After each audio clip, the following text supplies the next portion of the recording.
Good morning mga kachupax, again and again. Andito naman tayo mag-fishing sa Panggilby Bridge sa linggong umaga around 6 a.m. in the morning mga kachupax. Napakaganda na, napakabanayad ng tubig habang nagre-retrieve tayo.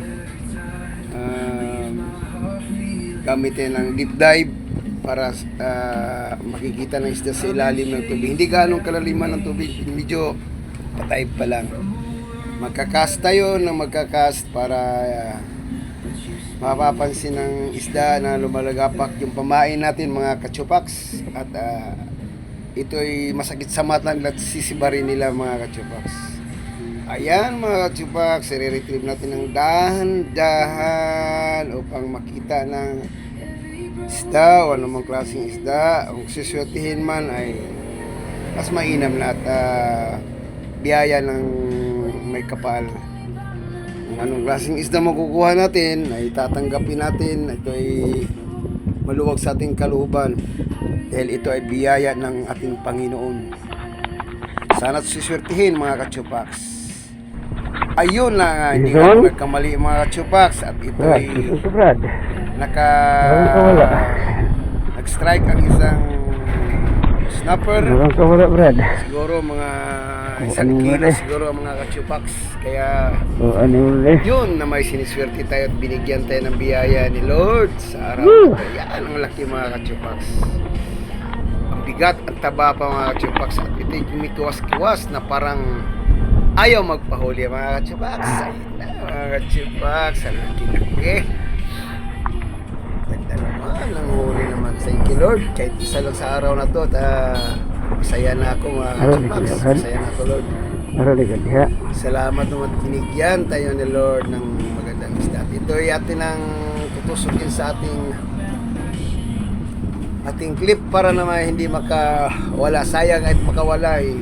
Nako. Bihira lang tayo makakuha ng magandang isda. Siguro 2025 yung swerte natin ang susunod. Tapos ngayon 2026 ibang mga isda nakuha ko maliban sa snapper na to. Ngayon lang nagpakita sa akin. Thank you Lord. Salamat Lord sa biyayang binigay mo sa akin Lord. Napakagandang biyaya para sa araw na to ng linggo. Ayan mga kachupax, kita nyo mga kachupax. O yun o, hindi diba? Saka ang taba niya mga kachupax, parang sobrang mantikain na ito pag linuto. Kaya ano kaya magandang luto to mga kachupax. Siguro hindi paksiw, sinigang or tinula dahil sobrang sariwa. Ayan mga kachupax, tingnan nyo naman pulang-pula. Napakasariwa mga kachupax. Talagang napakasarap pumiwit dito sa Panggilby Bridge. Tambahan. Dahil bukod sa napakagandang spot, napakasariwa ang isda. Iba-ibang klaseng isda ang nandito mga kachupax. Ang galing pa sa Open Sea papuntang Pacific Ocean. Ayan mga kachupax, kita nyo na mga kachupax. So papakita ko sa mga kachupax almost 1 kilo na taba mga kachupax. Mga nasa 1 kilo o 1 kilo mahigit mga kachupax. Ito lang yung rod na ginagamit mga kachupax. Itong daw pa na ML mga kachupax. Napakalakas mga kachupax. Hinila ko na lang basta-basta. Grip ko mga kachupax. Hindi ko na hinilas pa gilid dahil sobrang bigat, pero kayang-kaya naman yan mga kachupax. Diba ang taba mga kachupax? Tingnan nyo may mga kachupax. So, makakuha mo naman kayo ng isdang ganito. Wow, super naman, power mga kachupax.